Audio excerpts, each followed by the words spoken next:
Welcome back dear students. हमारा typing test जारी है। इस वक्त मैं स्टूडेंट को दावत दूंगा मुस्कान शाहिद। मुस्कान बेटा अगर आप रेडी हैं तो आ जाएं। वालेकुम सलाम बेटा, आपका टेस्ट है तीसरा टेस्ट या दूसरा टेस्ट है?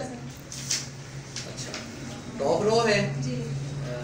बेटा एक क्वेश्चन भी आपसे पूछना है, आप बताएं कि माइक्रोसॉफ्ट ऑफिस क्या चीज़ है? Microsoft office is a package of software. ठीक है जी, अगर आप रेडी हैं तो फिर बैठें जहां आपने बैठना है। बेटा आप फरमाएं, देखें कि इस जो है वो दफ़ा मुस्कान की क्या स्पीड रही है। शाबाश।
सर 44।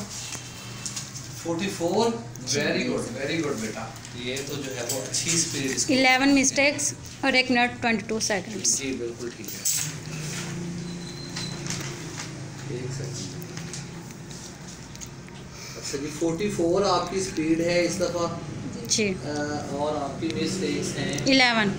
Very good. ये भी मिस्टेक्स भी कम हुई हैं। 1 मिनट 22 सेकंड। वेरी गुड, शाबाश बेटा, इम्प्रूव हुआ है आपका स्कोर। वेरी गुड जी, थैंक यू।